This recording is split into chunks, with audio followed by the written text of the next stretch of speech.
Hey, everybody. Welcome to Game Mess Mornings with me, Mike Minotti, your host from giantbomb.com. Thank you for tuning in. In this episode, we're going to be talking about Nintendo versus the U.S. government in should we still expect Steam's new hardware this year? It's going to be a good one because we have Jan Ochoa on the show. Jan, how are you doing? I'm all topsy-turvy, Mike. I'm on this side of the screen. You're hosting the show today. Yeah. Daylight savings time. Things are all over the place. Feels like real substitute teacher energy, but I'm all with it because you're the cool substitute.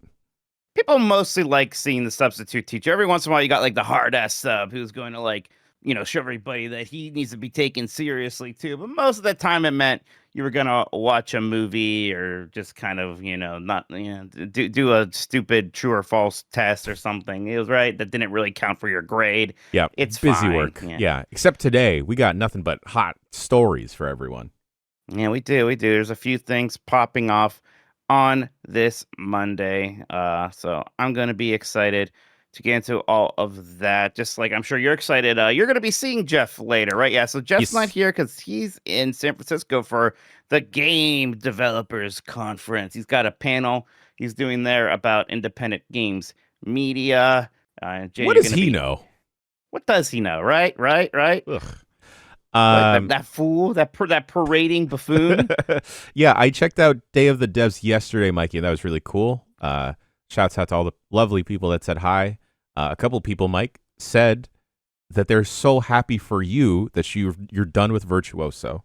Oh my God. That's a big talk at the Game Developers Conference. It's the 3DO game I've beaten. Yeah, you were the talk of the town. Oh, okay. I'm glad. Since then I did do my research looking at Dan's potential games. I looked at the one I did send him and the one I was potentially going to send him as the ripcord. And I have pulled the ripcord, Jan. That has happened. His new game is on the way. It's a Super Nintendo game. He's got a new costume coming. I recorded my process of looking these out. We'll put those up on premium at some point here. Yeah. But I'm both excited and afraid. I think I understand both feelings because we also still have to sit through Dan playing the game. We do. And I don't want him to, sully us and be the first person to not finish his Blight Club game, right? Do you think that's a legitimate concern this time? Yes, I am concerned. Okay. I am concerned. But all right. We'll see. He's made, Dan surprises all of us, doesn't he? Constantly. Every single day. All right. Before we get into things, let's explain ourselves. This is Giant Bomb, a small team. Oh, it's been post-shower. Now I'm talking a lot. My glasses are fogging up. I always love when that happens. It's just a hot, steamy man. This is Giant Bomb, a small team of video game doofuses who rely on your support so we can make cool stuff. If you want to help, go to giantbomb.com/join. This gets you ad-free shows and some extras. Hey, to be clear, the extras at this moment are better than perhaps ever. Who Wants to Be a Millionaire? This is the run where we're playing the PS1 version of Who Wants to Be a Millionaire. It's been a ton of fun. We're seeing who can win $1 million first. And don't forget about Marry Me, Tomodachi, where Abby is just running our romantic lives on a strange island with a talking apple head and 2 versions of Marissa Tomei. So many things are happening there. It's been a great time. And we got some other fun stuff popping off over on premium. So again, that's giantbomb.com/join. Now here on this show, most weekdays, Jeff Grubb will help piece your gaming life back together. But this is not most weekdays. No. This is a Mikey Monday. I'm Mitch, and it's about me. That includes breaking news and maybe even more of our own original reporting. For all these topics, I'll get input from a bona fide expert who will make me look smart. If you're watching live on Twitch, welcome. You can always listen to the show later on podcast feeds by searching for Game This Mornings or find the RSS feed on giantbomb.com. You can also catch the show later with chapters and timestamps on YouTube. Hello. I almost said hello, YouTube. I blew the big line. Hello, YouTube. I thought you were going to say hello, Lubu. Hello, Lubu. We have a lot to get into. So let's start the morning mess with Nintendo suing U.S. government over tariffs. This is from Nicole Carpenter at Aftermath. Nintendo America is suing the U.S. government over the sweeping tariffs President Donald Trump put in place last year, according to a complaint filed Friday in the U.S. Court of International Trade and obtained by Aftermath. Though the Supreme Court has stymied the tariffs for the time being, the situation remains in flux for companies manufacturing goods outside the U.S. and sent stateside. The Supreme Court struck down the tariffs on February 20th, but Trump vowed to impose new 15% tariffs on many global imports under Section 122 of the Trade Act of 1974. 24 states are suing over the new tariffs as of Thursday. More than 1,000 companies have also sued the U.S. government for what they say is the illegal implementation of these tariffs. Those companies include Costco and FedEx. This action concerns defendants' initiation and administration of unlawful trade measures that have to date resulted in the collection of more than $200 billion in tariffs on imports from nearly all countries, lawyers write in the complaint. The time the tariffs was particularly bad for Nintendo, which was gearing up to release its Nintendo Switch 2 console when they were announced. The company ended up delaying pre-orders from the anticipated console after the tariffs were announced. And Jen, while they didn't increase the price of the console itself, prices for accessories and so forth did go up. So there were ramifications for the tariffs for a lot of companies, and that does include Nintendo. Often we see Nintendo maybe not want to get involved politically in things. Last week, everybody was patting them on the back, or the Pokemon company, because, of course, the White House Twitter account was doing that whole Pokopia font meme thing to reiterate one of their racist slogans or something. And, Nintendo was like, we did not say they could do that, which wasn't a particularly strong stance, but still, it got some attention. Here, it going more at the U.S. government. Is this surprising to you? Or, in this case, a lot of companies are going after the U.S. government. They're kind of just one of a bunch here, and they're just trying to get their money back. Yeah, I think it's interesting, Mike, because normally, at least on this show, when we've talked about Nintendo's legal team here in the U.S., they're going after ROM distribution places and people making emulators, or Pal World and other things like that. I think they are especially motivated because this does affect their purse strings. But I'm all for companies going to bat and coming after the U.S. government for bullshit practices that are ultimately affecting their bottom line. I wonder if some of the Pokemon stuff from last week is also part of the motivations for, like, all right, let's take the kid gloves off.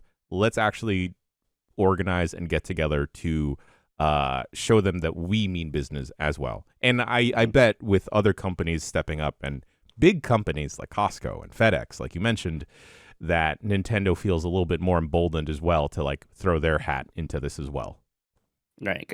So sometimes it kind of is, this administration's playbook, and kind of the, right side playbook in general is to really laser focus after a company if they perceive them as being in the wrong or coming after them. We saw what happened with Bud Light, Target, and weird things like that.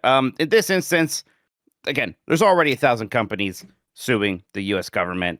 It seems unlikely that Trump or the White House or what have you is specifically going to laser focus on Nintendo and start, just talking a lot about that. And a lot of times it is just talk, and that's kind of the whole point. But yeah, this seems like they feel relatively safe doing this.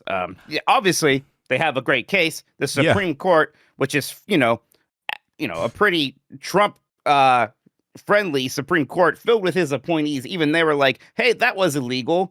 You can't do that. So, by the laws, it was illegal. These people are presumably due their money back. I can't imagine what the logistics of this is, again, because it's, 1,000 companies and all these other people who are owed this money. And, like, do you have to sue to get that money back anyway? Didn't we just say that it was illegal for them to take it? So The whole Yeah. process here is interesting, and I wonder how long does this take to play out? Yeah, I think that's the other thing I'm worried about, Mike, is how long this is actually going to take to play out, and if anyone gets any sort of refund, and from the consumer perspective as well, where a lot of the tariff cost was coming out of our pockets, do we get compensated back? Do we have to upload receipts anywhere? Are we going to get any type of financial kickback? The answer, unfortunately for us, is probably no. But then I'm curious if, the big companies out there that are pursuing litigation, if they're going to get anything back. Because, yeah, this has affected, so many different industries, not just, video games and everything, miscellaneous other consumer electronics, furniture, even. Tariff prices, affected that stuff. So is anyone going to get their money back, or are we just going to eventually wind up on the other side of this, and the artificial inflation of prices that the tariffs were causing, are we just going to look the other way, or be told to look the other way? Right. And of course, that inflation of prices probably not going anywhere, because along with the tariffs, and again, Trump's trying to find ways to go around the court, or at least make the court have to spend another year or so coming to a new decision explaining why the new thing he did was illegal. But in the meantime, he's going to try to find other ways to impose tariffs. And even outside of that, we now have, all these component prices skyrocketing like RAM, because of the hoarding of these parts by AI. So yeah, video game consoles are incredibly impacted by this. And Nintendo was kind of the first to have to wade into those waters with the Switch 2. And they relatively held their guns with the price of the Switch 2, which, they announced, and it was, maybe a bit higher than people were used to. And then they kind of had that weird period where they're like, hold, we might increase the price. It ultimately didn't, but made us all sweat a good bit. But I think we're all kind of anxious to see, boy, what is a PlayStation 6 going to cost? What is this Project Helix that Microsoft is talking about, or a Steam machine from Valve? Yeah. What are we talking about? $1,000 consoles in our imminent future, and not just the big consoles that are coming out, like you mentioned, Mikey, but other smaller things, like the next thing is from a place like AYN, making another little portable handheld, or Retroid, other stuff that they're going to make moving forwards, and the other miscellaneous other different gadgets and gizmos that will come out that can play all the games we already have and play on other devices. How's Nintendo going to make their watch for you? Mike, no one has asked me about this. I need it. I know what's important to you, Jan. Don't worry. I've got you. Thank you. All right. So it'll be interesting to see how this all plays out in the coming months and maybe years. It's courts now, so that's exciting. And they move very fast. Yeah, we all know about that. I saw Alarmo mentioned in chat. I want to say I still love my Alarmo. That's why I was able to get up and do a morning show, everybody. Thank you, Nintendo Alarmo. All right. Shinji Mikami's new studio, Unbound, is building a AAA original IP for consoles and PC. This is from Andy Robinson at VGC. Mikami, who's best known for creating the Resident Evil series at Capcom, left Tego Gameworks, the studio behind The Evil Within, Ghostwire Tokyo, and Hi-Fi Rush in 2023. Now, more details have emerged on the designer's next venture via website for Unbound Games. According to the site, which has been live for at least a year but was only recently widely circulated, the company has been in business since May 2023 with Pokopia as the representative director. Unbound Games is said to have around 50 employees with an aim to expand to around 150, and is described as a fully independent company developing high-end consumer games, creating original AAA titles.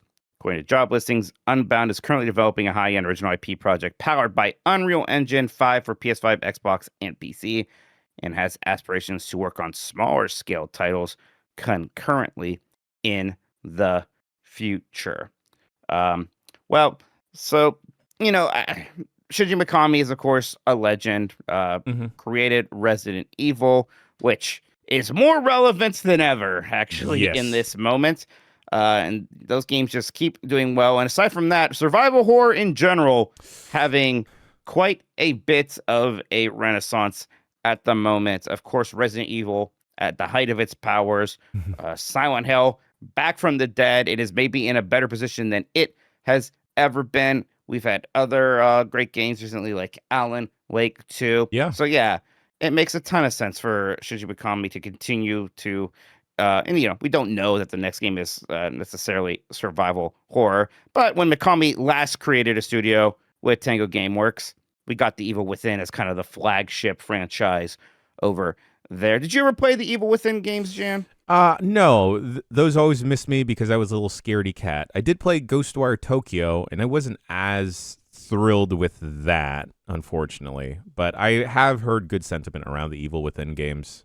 I take a little bit of issue with him saying that the studio's aim is to build AAA original IP, mostly because maybe let's knock it down an A. Let's just do AA. We don't need all the bells and whistles, maybe a couple bells and a slide whistle.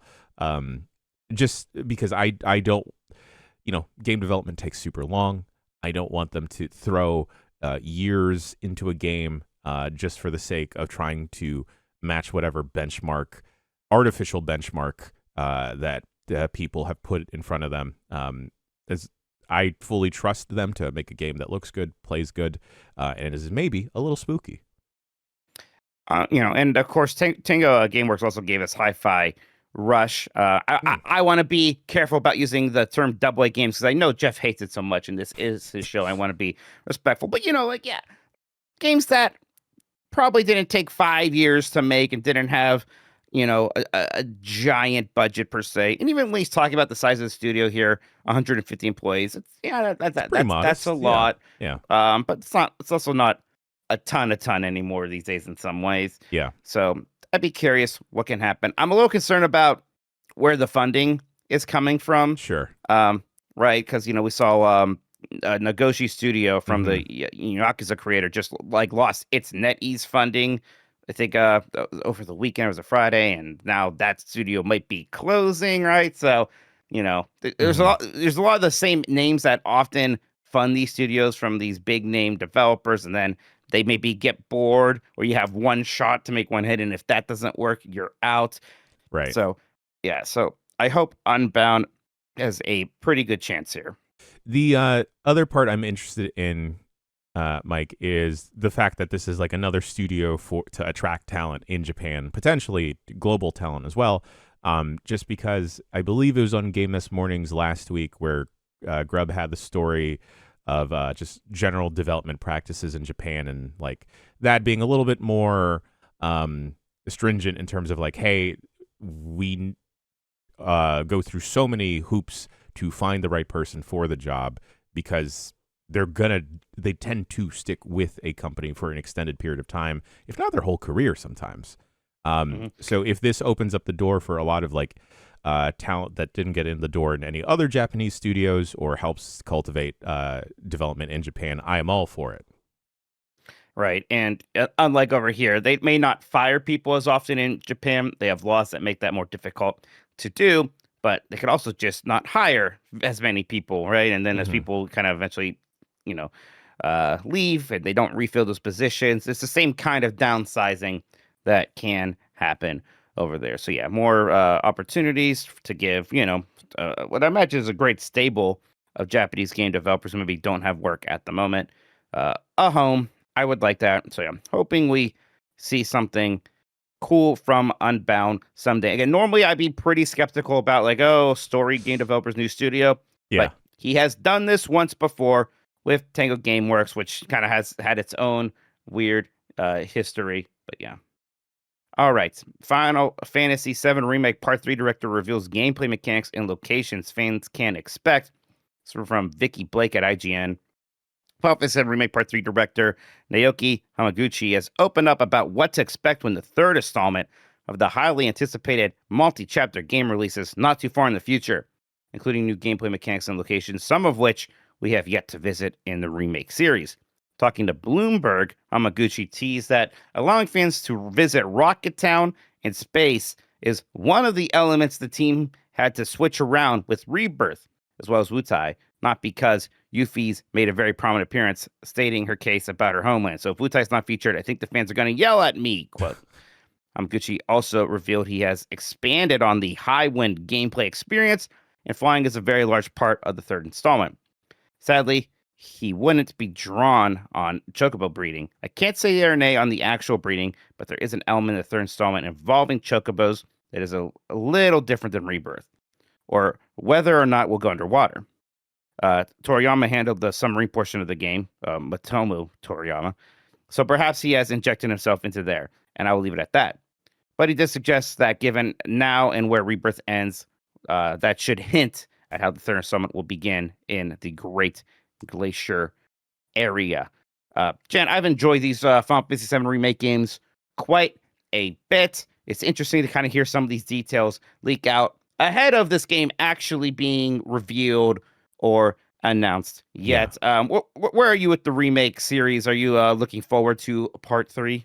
Part 2 kind of, I don't want to say it burnt me out, but it lost a little bit of steam for me in like the latter half, just because of slightly switching up to like that open world. And I know that the game at that point also kind of takes up that format, but it felt like there was a little bit too much busy work for me in terms of like all of the different mini games to juggle and everything. But I did love Queen's Blood, so good. Was a fantastic fucking mini game, and I wish I could have just solved all of my problems in that. But I'm of course excited to see how they're going to conclude this. We're only getting 3 parts, right, Mike? Yep, this will be the third and final part. Yep.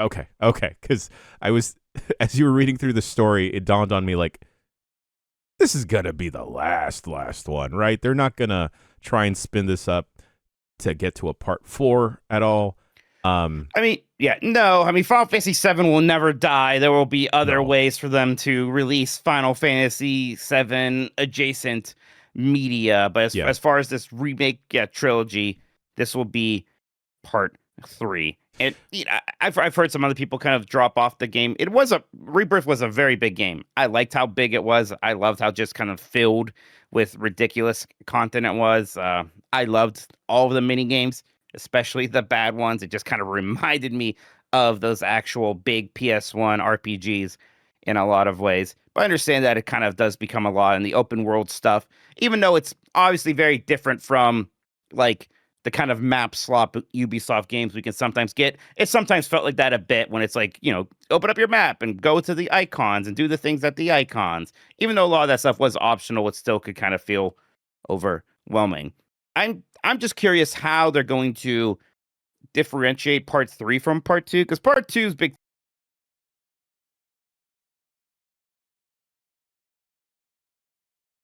this one city. So part 2, open world. Now, does part 3 have some other big hook, or is it just open world again, except this time like very open from the very beginning? Sorry, Mike, I did not hear you for the past 2 minutes, but I just heard you just then. That was an audio issue on my part. Sorry, folks at home. But picking up from what you were saying, I think I'd like something a little bit more straightforward and linear instead of like in open world. With like a bunch of like busy work. I'd like something a little bit more focused, especially if we're going to try and aim to finish everything off in this last part. Mikey, what do you think the subtitle is going to be for this one?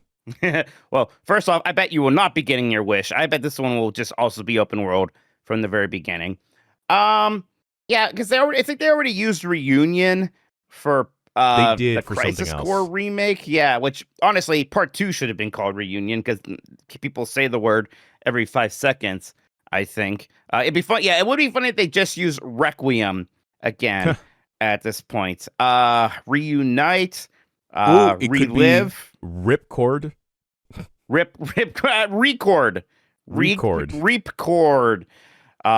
return. Yeah. I guess I'm curious because there's a big question of where are we going with the story? I still don't want to spoil Rebirth too much. There's a lot of people who are probably waiting to play that game on Switch too. Oh yeah. But I'm still curious what's going on with the slight changes to the original Final Fantasy VII narrative.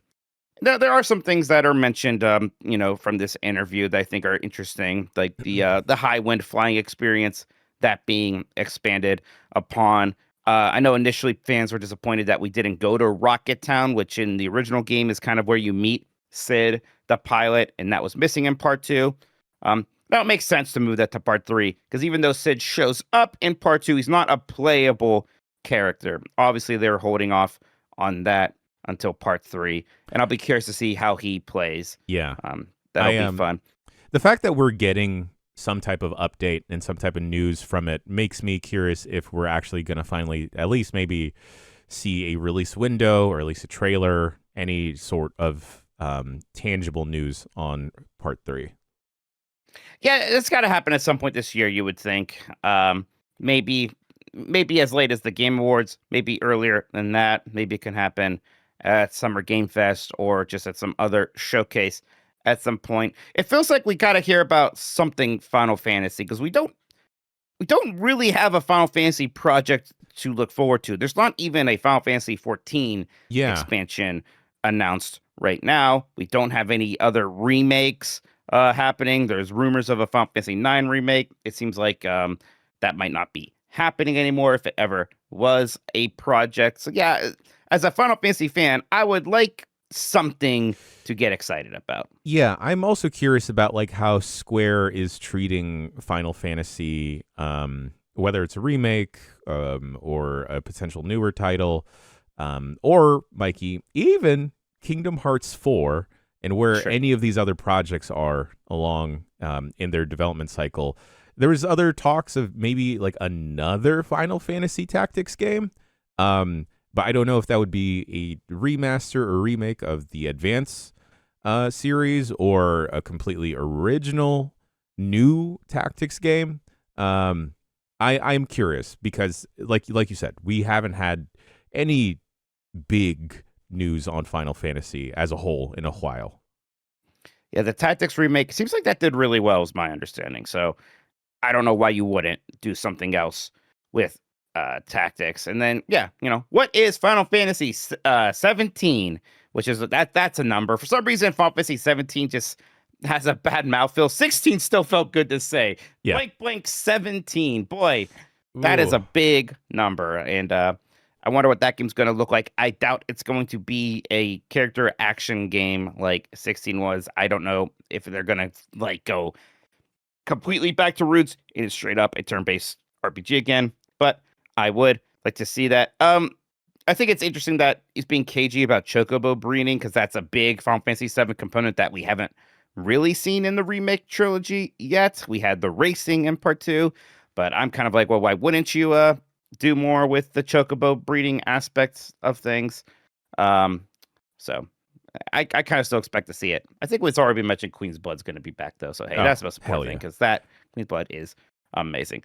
All right, Jan. Mikey, can we go to break real quick? Because I might have to restart my computer. I was just going to say, okay, Jan, let's take a quick break, and we'll be right back with some more video game news. All right, Jan, enough time has passed. I'm going to try to put my glasses on again. Hold your breath. Are you less steamy now? I think I'm less steamy. Okay. At the moment. We'll see if they hold. I won't have to strain as much to read the news on my screen, which includes this story by Chris Golian at VGC. WarioWare series director Goro Abe has left Nintendo. Goro Abe posted a message on X confirming that he resigned from the company last month and will be leaving the games industry altogether. Abe will be joining the Osaka Electrocommunication University, a private university, where he'll be working as a professor at its Department of Digital Games. Here's a quote. "I resigned from Nintendo at the end of February," Abe wrote. "Starting in April, I will be working as a professor at Osaka Electrocommunication University." I like saying that. Osaka Electrocommunication University. Sounds like something from Metal Gear Solid. Good mouthfeel. I will be part... Yeah, right? I'll be part of the new... Yeah, it's good mouthfeel, just like Launch Look. "I will be part of the newly established game and social design program. I plan to engage in research related to games and game development, so I hope to interact with a wider range of people in various ways than ever before."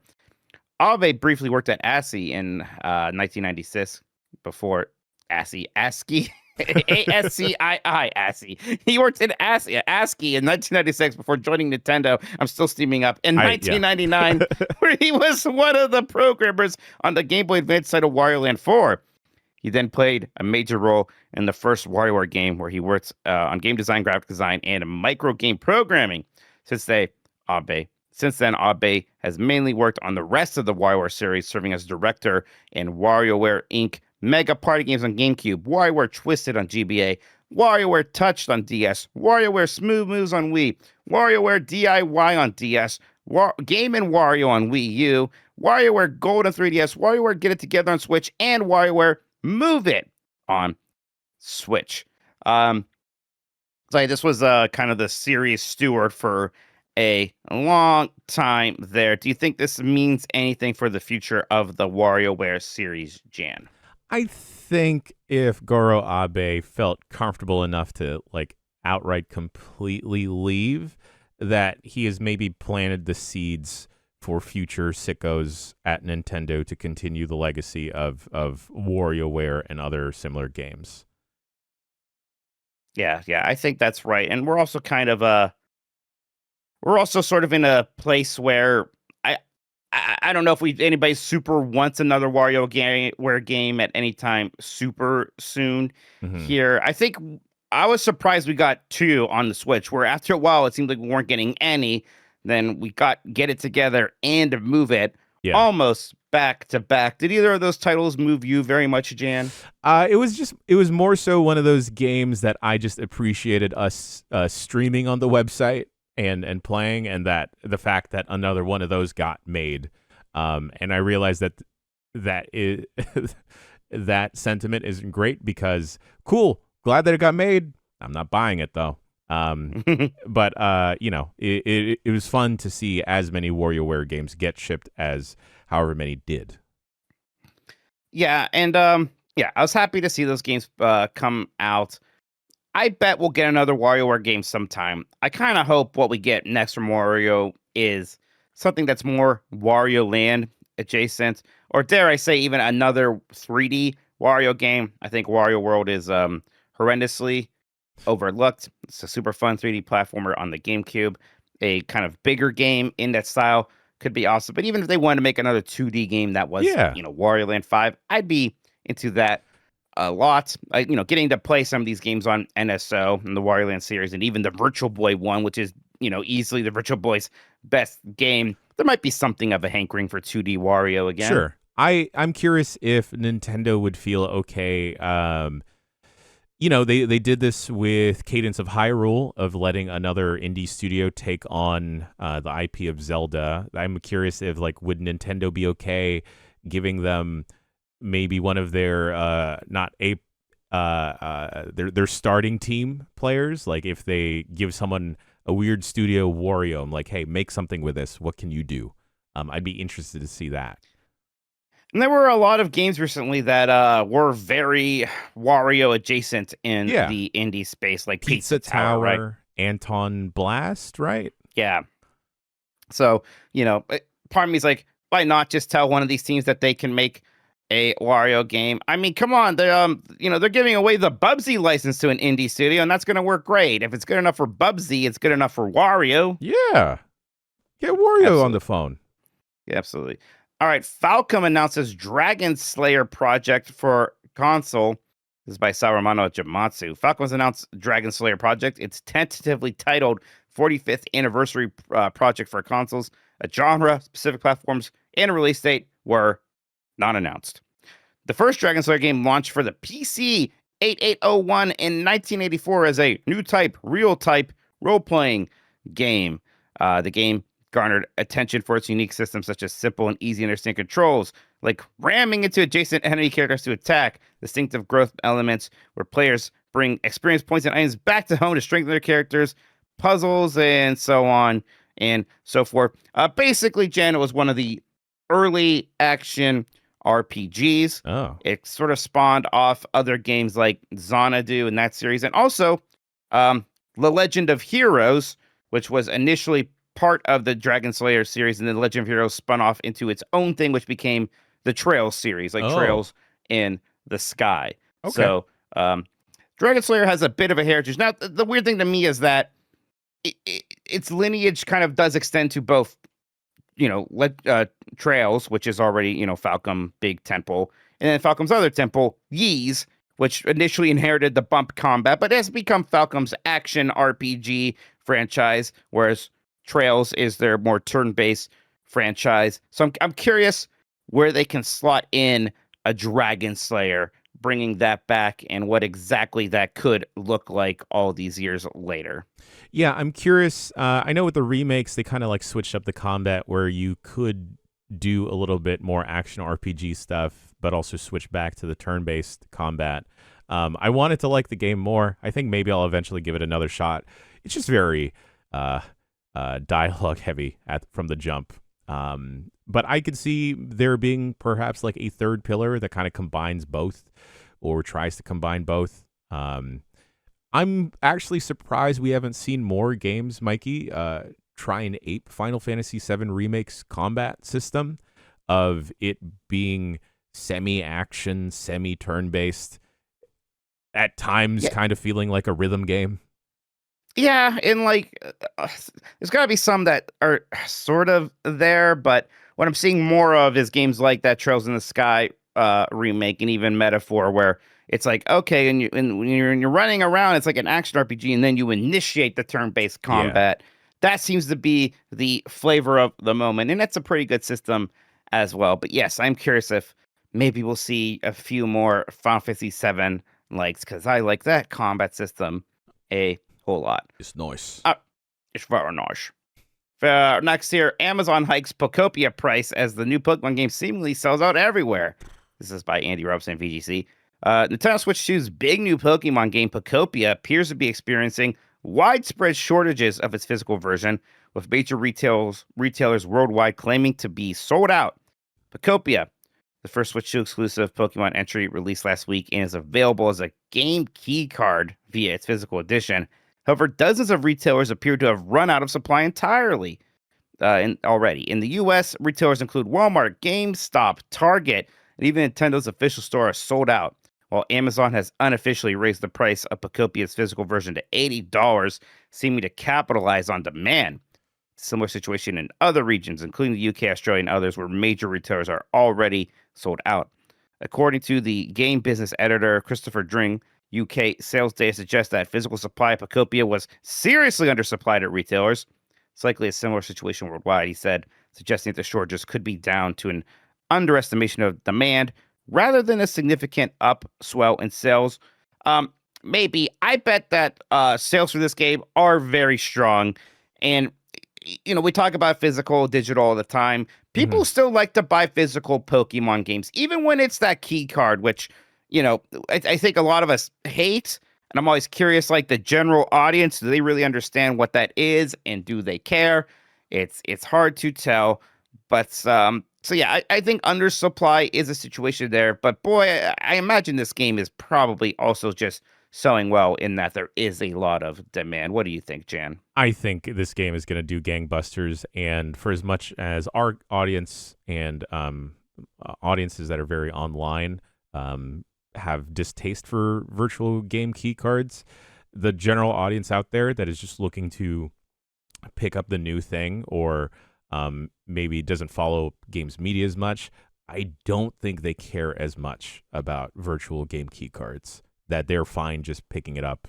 And sometimes they just want the case on the shelf, or they just don't know any better, right? Right. And this game is, Grubb was right, it's going to sell well. It's been reviewing well. I see it all across my timeline and various other timelines too. So I've been seeing normie friends posting about it and saying it's so dang cute. Ditto stock way up now, Mikey. Yeah, I feel like Ditto is about to become like one of the sort of main Pokemon. Ditto always prominent. He's part of the original 151, but we're going to be seeing Ditto at almost, maybe not quite Pikachu levels, but maybe Eevee levels going forward now, sure. right? Yeah. Yeah. Like just I'm already wondering if I'm going to see Ditto in the next Smash Brothers things like that, right? Yeah, yeah. I'm going to be curious, Jan, to see Switch 2 sales info for this month, because I feel like if anything has been a system seller for the Switch 2, it is going to be this. Pokemon, insanely popular. These kind of cozy games, we've seen them pop off like crazy before with Animal Crossing on Nintendo. This game's only out on the Switch 2, which, like, at first that surprised me. I'm like, oh, they're going to miss out on a lot of sales. Well, you know what's better than selling some software is to sell a lot more Switch 2s right now so that you can continue to sell a lot of software on that. Yeah. And the Pokemon factor cannot be overlooked, Mikey, because I've seen some sentiment online of people asking, like, hey, do you think it's worth it to get a Switch 2, not just for Pokopia, but for Pokemon Champions coming out in around the April timeframe? So Pokemon definitely is selling some Switch 2s out there. It's going to be interesting to see if there's a substantial spike or not. Yeah, it's been the game I've been playing this weekend, having a really good time with it. I'm definitely going to spend some more. There's a Jeff Grubb in the YouTube chat demanding that I do the reviews for Monster Hunter Stories 3. Okay. Reviews for Monster Hunter Stories 3, Twisted Reflection, have come out. This is a game for PlayStation 5, Xbox Series XS, PC, Nintendo Switch 2. It releases on March 13th. And with 50 reviews, this game has an 85 average critic score. And that seems pretty darn impressive to me. Right, IGN says Monster Hunter Stories 3 Twist Reflections is an incredible evolution of an already great series, featuring a finely tuned loop of hunting, hatching, restoring, and upgrading that's joyfully feeds into every single step of the way. GameSpot gave it 9 out of 10. I thought the story subseries is a commendable yet modest spin-off series, but Stories 3 is anything but modest. Nintendo gave it an 8 out of 10. Monster Hunter Stories 3 is another strong entry series and deserving of a place at the top table alongside a number of other excellent RPGs on Switch 2. Was this one on your radar at all, Jan? No, I mostly because I haven't really clicked much with the other entries into the Monster Hunter Stories universe. I've always heard that I might potentially like these. These are, for folks at home, these are kind of more of a traditional RPG versus like Monster Hunter chasing a monster around a map, to the best of my knowledge. Mm-hmm. And like, to me, it always was kind of a bummer that Capcom doesn't do anything with like Breath of Fire anymore. But now it's like, Monster Hunter Stories, that's their JRPG series now, right? Their traditional RPG series. And this series has kind of just been on the upswing. The first game, its average score was like a 78 when it got re-released on Switch. It was originally a 3DS game. Something like that. So then Stories 2, an 81, so that's better. But now Stories 3 at an 85. That's pretty impressive. Yeah. And it's one of those things too where you're like, and I'm not necessarily like you, Jan, where I need voice acting in my Pokemon games, but the presentation in those single player RPG Pokemon games, obviously not great. Mm-hmm. And it is funny when you look at the trailer for Monster Hunter Stories 3 and the production values are just infinitely better than what you see in, say, Pokemon Legend ZA or, freaking Scarlet and Violet. Yeah. So there's great Capcom production value to these games. Yeah, I just pulled it up after you mentioned it, and Mike, I want a Pokemon game to look like this. Right. It's kind of wild that we don't expect to get that. Like, it's not going to happen. But yeah, these games look good. I guess I always discounted them because I don't know why I always get a bit of a Saturday morning cartoon vibe, which, I don't know why that bothers me. I clearly consume a lot of media made for kids, but there's always something about Monster Hunter Stories 3 where I'm like, that's not for me. Mm-hmm. And I don't know why I think that, considering I like JRPGs and, dragons are cool, I suppose. I'd maybe like to see some monsters. So maybe I should check this one out. Yeah. I'm almost curious maybe if the Monster Hunter name is a little bit of a disservice to it. Because, I think a lot of us bounced off of Monster Hunter Wilds just because of miscellaneous other issues with the game. That I wonder if that influences other folk as well when picking up the Monster Hunter Stories game. This looks good. I might check this out. Yeah, and gosh, 85 is a great score. None of us picked this up in Fantasy Critics, so we all just kind of missed out on 15 points for no reason there. So yeah, it just seems under our radar in a way that's probably not deserved. So also might need to look at it. Also, Mike, another hit from Capcom. Capcom is just boy, they're in a great position, and they still have Pragmata coming out soon. Yeah, Onimusha is supposed to be this year as well. They have the Okami game in distant future. They got Mega Man next year, more Street Fighter stuff. Give me some more Ace Attorney, please. So yeah, Capcom is just they're doing great. And I tell you what, aside from Nintendo, they have easily, maybe even including Nintendo, easily have been the most important publisher for the Switch 2, right? Yeah. With they've been putting out strong ports on there. And this game, this is on PlayStation 5, Xbox Series XS. I bet this sells the most on Switch 2. I can definitely see that happening. All right, Slay the Spire 2 hits nearly 575,000 concurrent players, almost beating Silksong's record as by Lewis Packwood, GamesIndustry.biz. Megacrit's deck-building sequel Slay the Spire 2 hit a peak of 574,638 concurrent players on Sunday, according to Steam DB, almost equaling the high of 587,150 concurrent players set by Hollow Knight Silksong 2025. Slay the Spire 2 released in Steam Early Access on Thursday, March 5th, and Video Game Insights estimates that it has sold 2.8 million units so far, generating an estimated 55.1 million in revenue. God. VGI also notes that the game still remains on 2.4 million Steam wish lists.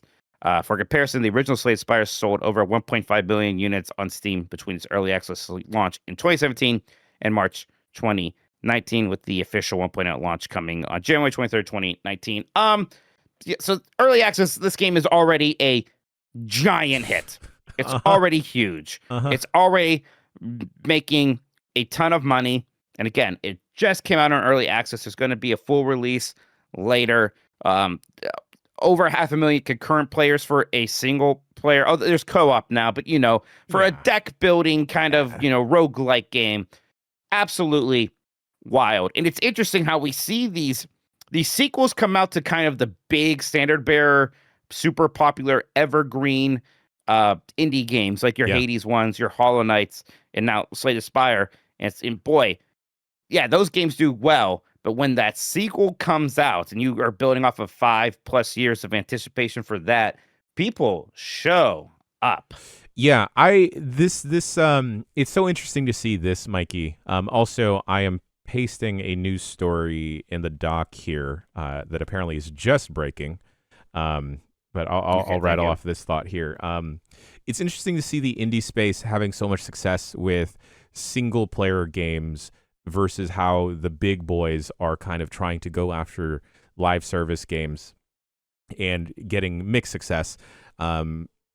It's great to see Marathon have a very good weekend and have fantastic public sentiment on critically, as well as how the general audience is glomming onto it. I hope they're able to maintain that momentum. I really enjoyed what I saw of it when y'all played it on Friday, just because of it just looks so stylistically good. I'm interested to see what it's going to be like to approach it as a single player game amidst all the other shenanigans happening there. But it's really, really freaking neat to see the indie space having success and having runaway success with not only sequels to those evergreen games like you were mentioning, but also being able to continue having a single player space for single player games in the indie sphere. Because sometimes, Mikey, I don't want to play with other people. It's very hard to line up like even a group of 3 sometimes to get a game going.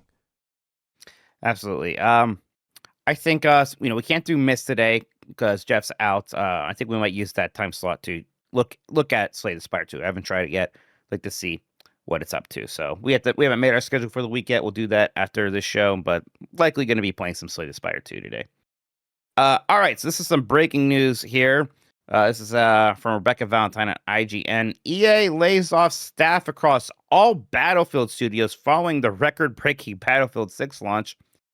EA has laid off an unknown number of individuals from across its Battlefield teams, including workers at Criterion, DICE, Ripple Effect, and Motive Studios, IGN understands. Individuals are being informed that the layoffs are taking place as part of a realignment across the Battlefield studios as the team continues its ongoing live service support for Battlefield 6 following launch. All 4 studios will remain operational, though the layoffs seem to be impacting a variety of teams across multiple studios and offices. IGN has reached out to EA for comment on total number and types of roles impacted, as well for the specific reasons for the layoffs. Battlefield 6 was the best-selling game of 2025 in the United States. It sold a record-shattering 7 million copies in 3 days and was the best launch ever for the game in the franchise. Okay, so it's hard to understand where this is, except I guess they launched the game and they're like, well, now we don't need this big, all these support studios. We don't need all these people at these support studios. Have you gotten a sense that Battlefield 6 has been hanging in there? Because I heard a lot about it at the launch. And then maybe as the months have gone by, I feel like I've been hearing a little bit less about it. Was there an Extraction Shooters Battlefield spinoff or something that also released and seemed like that didn't take off at all? So I'm not sure. But even still, Battlefield is a tentpole for EA. Yeah. And it just seems incredibly shitty to be laying all these people off when the thing they worked on, Battlefield, just had its biggest launch ever. Not to go. Okay, so yeah, there was another Battle Royale spinoff. God, Battlefield constantly tries to do Battle Royale and it never lands. Yeah, Mike. I mean, the previous Battlefield game was received very poorly from everyone across the board. So this kind of felt like a Hail Mary for them to pull off, and they pulled it off with Battlefield 6, especially in a particularly bad or poor year for Call of Duty. Battlefield 6 was there to kind of take that audience. Do you think any of this is at all motivated not by what EA is actually saying, but because of a potential sale in the future? Right. So they're preparing to be acquired by an investor group that's composed of the Saudi Arabia's public investment fund, right, Silver Lake, and Affinity Partners. That's supposed to be for $55 billion. That acquisition has not yet been closed. I mean, I can't imagine how this moves the needle much there on that thing's either happening or it isn't. I can't imagine firing, these people from across these different studios is much of a drop in the bucket for that. Although once that deal goes through, hold on to your butts for the layoffs we're probably going to see in the consolidating and, we're making things more swift and agile. All that bullshit is going to be flying around like crazy. So, again, that just dropped during this show. So we'll see if more news comes out about why exactly this is happening. But boy, gosh, these mega games, Jan, that do have like 5 or 6 support studios, even that is just, it's wild that we have gotten there in this industry. It is so untenable at this point, Mike, because we saw Highguard shut down because they didn't reach specific metrics, and again, there's other money at play there, but Battlefield 6, for all intents and purposes, was a success. It was like one of the best-selling games of last year. So I don't understand. Like, the math really doesn't add up for me on as a consumer, because then it's like, okay, so you're still going to lay off these people, close studios, even if I do buy the game, even if I do like it. What I don't know what these publishers or the people in power actually want, other than to reduce numbers on a spreadsheet so other numbers look better. And this isn't a news story per se, but it's I think everybody's trying to get a sense of how is Marathon doing, right? Yeah. Because it seems like every day it peaks, or at least according to Steam DB, which is some perfect metric. And this game's on like PlayStation, and suppose you would hope a lot of people are playing PlayStation, but on Steam it kind of tops up around like the 75,000 range each day, which seems like a lot of people. Is that a ton of people? Is that a mega hit amount of people?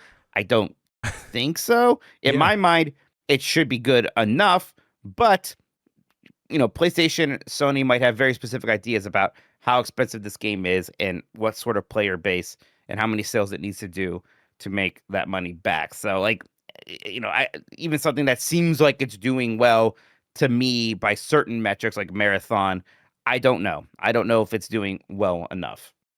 Yeah, it's hard to say because again, numbers will look impressive to me, but apparently will be very disappointing to the people that actually matter and that are calling the shots.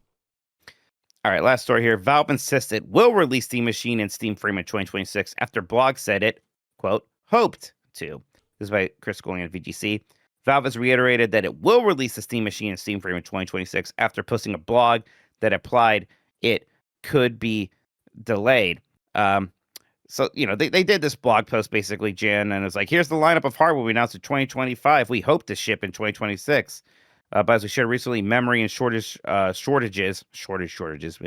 created challenges for us. We'll share updates publicly when we finalize our plans. So, after the posting of this blog article, the use of the phrase "we hope to ship" led some to believe that the delay could be more severe and that there was a chance that devices could be held back until 2027. Now, in an attempt to reassure players that this isn't the case, Valve has confirmed that the devices will indeed ship this year, telling The Verge that nothing has actually changed on our end.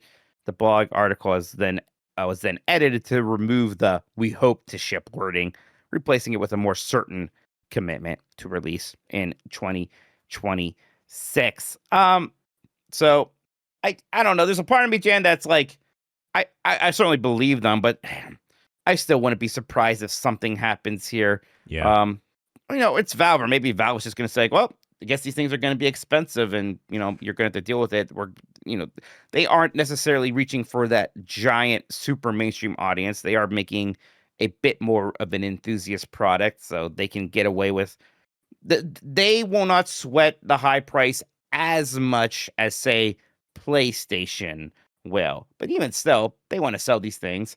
They want a return on investment. They want to grow this business. They probably don't want to have to release a Steam machine that is well north of $1,000. Yeah, I mean, from the sentiment that I got when Dan and I visited Valve, gosh, I forget when that was, and when we checked out the Steam machine and the Steam frame, the common sentiment, and I fully acknowledge that this could just be dev talk and PR speak of, but I fully bought in that they want to just make these games easier for people to play.